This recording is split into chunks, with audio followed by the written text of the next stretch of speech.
Programme শেষ করে পাবনা থেকে আবার আমার সেই প্রিয় বড় ভাই আমাদের প্রোগ্রামে ঢাকায় অংশগ্রহণ করেছেন। সেই নেতা আমাদের সকলের প্রিয় জনাব হাবিবুর রহমান তানজিম ভাই সহ বিভিন্ন পর্যায়ের নেতৃবৃন্দ বক্তব্য দেব না, দুটি কথা বলে শেষ করতে চাই। গতকালকে সোশ্যাল মিডিয়াতে দেখলাম ঘুমের রানী, খুনের রানী, ভোট চুরি করার রানী মোদির কোলে বসে এখন নানান ষড়যন্ত্রে লিপ্ত হয়েছে। তিনি আনসার লীগ নিয়ে বাংলাদেশ সচিবালয় অরাজকতা করার চেষ্টা করেছিল, তিনি ইজতেমায় ছাত্র লীগ নিয়ে অরাজকতা করার চেষ্টা করেছিল, তিনি ইসকন লীগকে দিয়ে বাংলাদেশ অরাজকতা করার চেষ্টা করেছিল। সর্বশেষ তিনি বেছে নিয়েছিলেন বাংলাদেশের গুরুত্বপূর্ণ ভূখণ্ডগুলো যেখানে আগুন লাগিয়ে অরাজকতা করার চেষ্টা করতেন। তারপরে আমরা দেখলাম মসজিদে মন্দিরে তিনি বেছে নিয়েছিলেন অরাজকতা করার জন্য। কিন্তু কালকে এই ঘুমের রানী, খুনের রানী, পৃথিবীর সবচেয়ে বড় অভিনেত্রী হাসিনা অনুনয় করে বলছেন আমাকে আর একবার সুযোগ দেন, আমার সমস্ত ভুলের খেসারত আমি দিতে চাই। বাংলাদেশে নাকি জঙ্গির উত্থান হয়েছে। আমি এই খুনের রানীকে বলতে চাই, গত 17 বছরে এই যে আপনি জঙ্গিবাদের তোয়াক্কা দিয়ে বাংলাদেশের মানুষকে বিভেদ করে রেখে অন্যায় অত্যাচারে আমাদের নেতা নেত্রীদেরকে অসুস্থ করেছেন, যার কারণে আজকে জয়নাল আবেদিন ফারুক অসুস্থ, যার কারণে আজকে আমাদের সাজার মায় অসুস্থ, যার কারণে আমার দেশ নেত্রী বেগম খালেদা জিয়া অসুস্থ, যার কারণে বাংলাদেশ অসুস্থ। এখন বাংলাদেশ ঘুরিয়ে দাঁড়িয়েছে, বাংলাদেশের মানুষ সুস্থ, বাংলাদেশের মানুষ শান্তিতে ঘুমাতে পারে।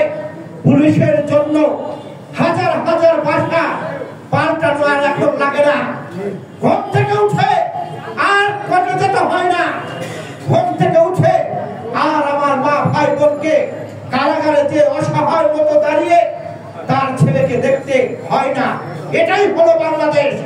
গত 17 বছরে আপনার অপকর্মের বিরুদ্ধে যারা কথা বলেছে তাদেরকে গলা টিপে হত্যা করেছেন, কারাগারে নিক্ষেপ করেছেন, গুম করেছেন, আইন তৈরি করেছেন, সেখান থেকে বাংলাদেশ মুক্তি পেয়েছে।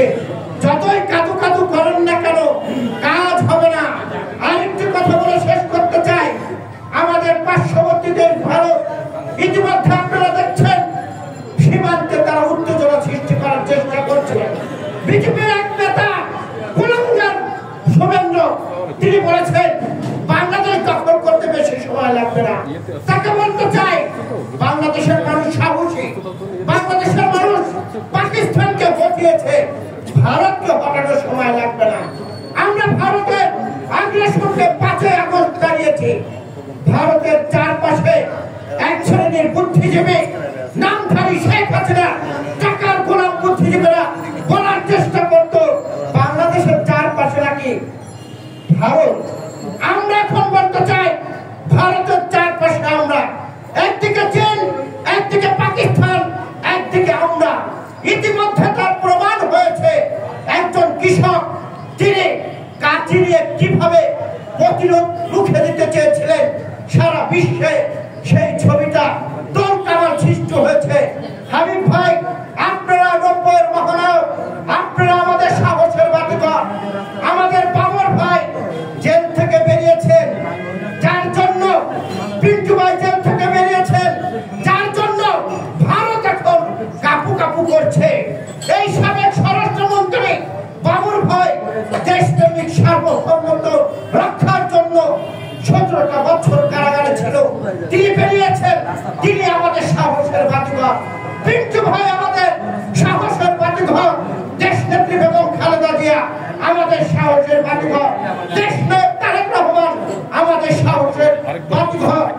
হাবিব ভাই আমাদের সাহসের বাতিঘর। বাংলাদেশ নিয়ে কেউ যদি কোনো ষড়যন্ত্র করতে চান সেটা কিভাবে বাংলাদেশের মানুষ জানে।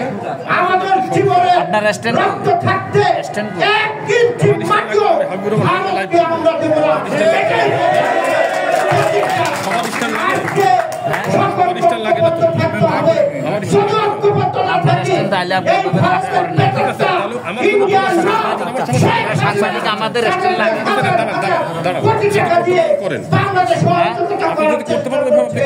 আমরা সকল ষড়যন্ত্র রুখে দিয়ে জাতীয় নির্বাচনের মধ্য দিয়ে একটি গণতান্ত্রিক সরকার প্রতিষ্ঠিত হবে, বাংলাদেশের মানুষ শান্তিতে থাকবে।